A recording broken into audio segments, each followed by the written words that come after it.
Guys, how it's going out there?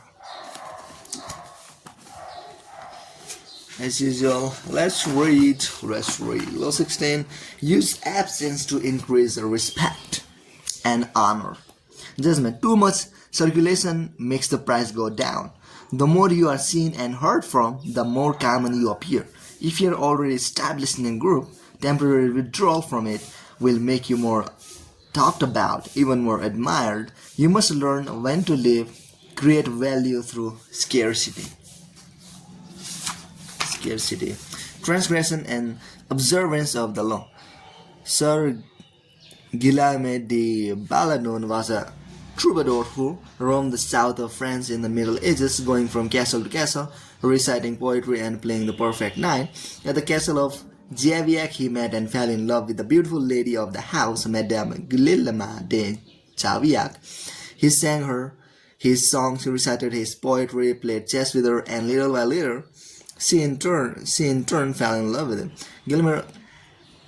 Guillaume had a friend, Sir Pierre de Barjac, who traveled with him and who was also received at the castle, and Pierre too fell in love with a lady in Javiac, the gracious but temperamental Viernetta. Then one day, Pierre and Viernetta had a violent quarrel. The lady dismissed him, and he sought out his friend Guillaume to help heal the breach and get him back in her good graces. Guillaume was about to leave the castle for a while, but on his return several weeks later, he worked his magic and Pierre and the lady were reconciled. Pierre felt that his love had increased tenfold, that there was no longer love in fact than the love that follows reconciliation. The stronger and longer the disagreement he had Guillaume, the sweeter the feeling that comes with peace and rapprochement. As a troubadour, Sir Guillaume prided himself on experiencing all the joys and sorrows of love. On hearing his friends talk, he too wanted to know the bliss of reconciliation after a quarrel. He therefore feigned great anger with Lady Guillaume, stopped sending her love letters, and abruptly left the castle and stayed away. Even during the festivals and hunts, this drove the young lady wild. Guillaume sent messengers to Guillaume to find out what had happened, but he turned the messengers away. He thought all this would make her angry, forcing him to plead for reconciliation as Pierre had. Instead, however, his absence had the opposite effect. It made Guillaume love him all the more. Now the lady pursued her knight, sending messengers and love notes from her own. This was almost unheard of. A lady never pursued her troubadour, and Guillaume did not like it. Guillaume's forwardness made him feel she had lost some of her dignity. Not only was he no longer sure of his plan, he was no longer sure of his lady. Finally, after several months of not hearing from Guillaume gave up. She sent him no more messengers, and he began to wonder. Perhaps she was angry. Perhaps the plan had worked after all. So much the better if she was. He would wait no more. It was time to reconcile, so he put on his best robe, decked the house in its fanciest caparisons, chose a magnificent helmet, and rode off to Javiac. On hearing that her beloved had returned, Guillermo rushed to see him, knelt before him, dropped her veil to kiss him, and begged forgiveness for whatever slight had caused his anger. Imagine his confusion and despair. His plan had failed abysmally. She was not angry. She had never been angry. She was only deeper in love, and he would never experience the joy of reconciliation after a quarrel. Seeing her now and still desperate to taste that joy, he decided to try one more time. He drove her away with harsh words and threatening gestures as she left, this time vowing never to see him again. The next morning, the troubadour regretted what he had done. He rode back to Javiac, but the lady would not receive him and ordered her servants to chase him away. Across the drawbridge and over the hill, Guillermo fled. Back in his chamber, he collapsed and started to cry. He had made terrible mistakes over the next years. Unable to see his lady, he experienced the terrible absence that can only inflame love. He wrote one of his most beautiful poems, My Song Ascends for Mercy, praying, and he sent many letters to Guillaume explaining what he had done and begging forgiveness. After a great deal of this, Lady Guillaume, remembering his beautiful songs, his handsome figure, and his skills in dancing and falconry, found herself yearning to have him back as penance for his cruelty. She ordered him to remove the nail from the little finger of his right hand and to send it to her, along with a poem describing his miseries. He did as she asked. Finally, Guillermo de Barnon was able to taste the ultimate sensation of reconciliation, even surpassing that of his friend Pierre. Interpretation. Trying to discover the joys of reconciliation, Guillermo de Barnon inadvertently experienced the truth of law of absence and presence. At the start of an affair, you need to heighten your presence in the eyes of the other. If you absent yourself too early, you may be forgotten. But once your lover's emotions are engaged and the feeling of love has crystallized, absence inflames and excites. Giving no reason for your absence excites even more. The other person assumes he or she is at fault. While you are away, the lover's imagination takes flight, and a stimulated imagination cannot help but make love grow stronger. Conversely, the more Guillermo pursued Guillermina, the less he loved her. She had become too present, too accessible, leaving no room for his imagination and fancy, so that his feelings were suffocating. When she finally stopped sending messages, he was able to breathe again and to return his plan.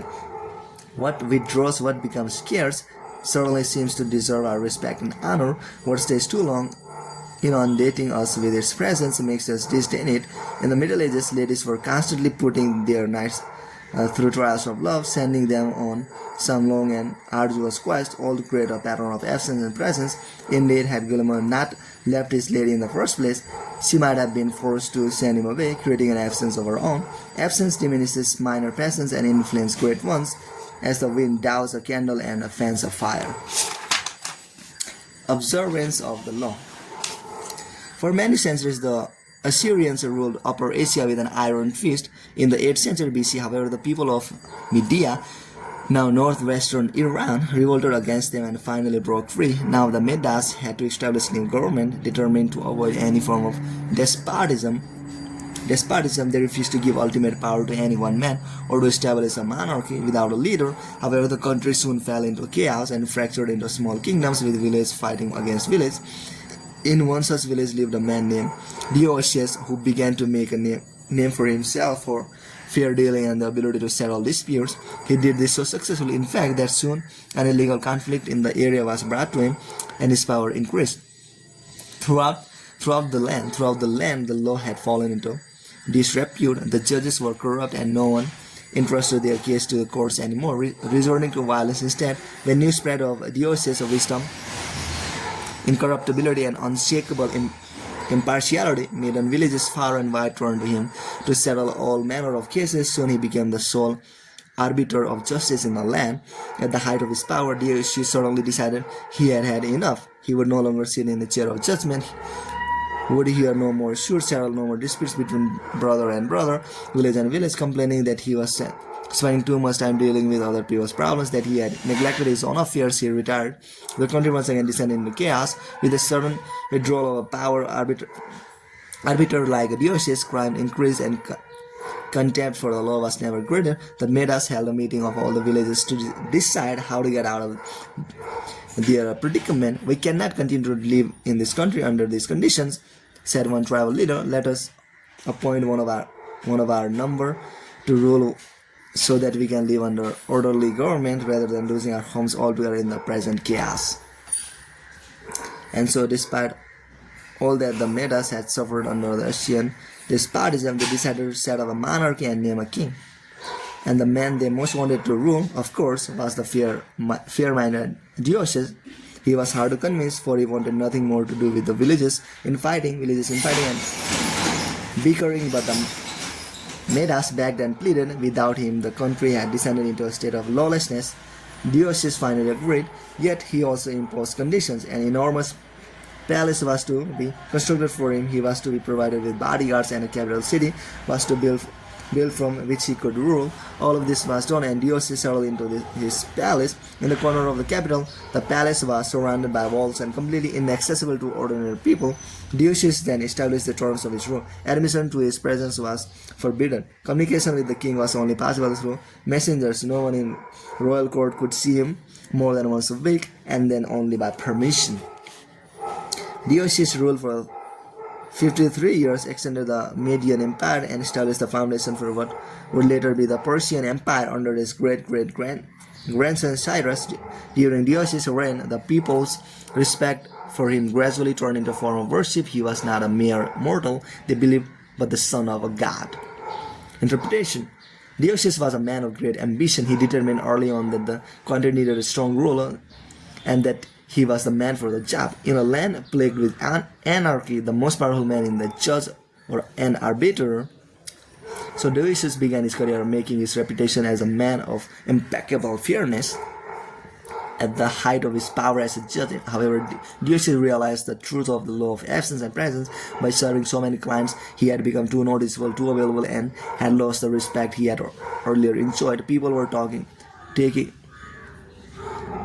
taking his services for granted. The only way to regain the veneration and power he wanted was to withdraw completely and let the Medes taste what life was like without him. As he expected, they come begging for him to rule. Once Diogenes had discovered the truth of this law, he carried it to its ultimate realization. In the palace his people had built for him, none could see him except a few courtiers, and those only rarely. As Herodotus wrote, there was a risk that if they saw him habitually, it might lead to jealousy and resentment, and plots would follow. But if nobody saw him, the legend would grow that he was a being of a different order from mere man. A man said to a dervish, "Why do I not see you more often?" The dervish replied, "Because the words, 'Why have you not been to see me?' are sweeter to my ear than the words, 'Why have you come again?'" Mullah Jami quoted in Idris Shah Caravan of Dreams 1916. Keys to power.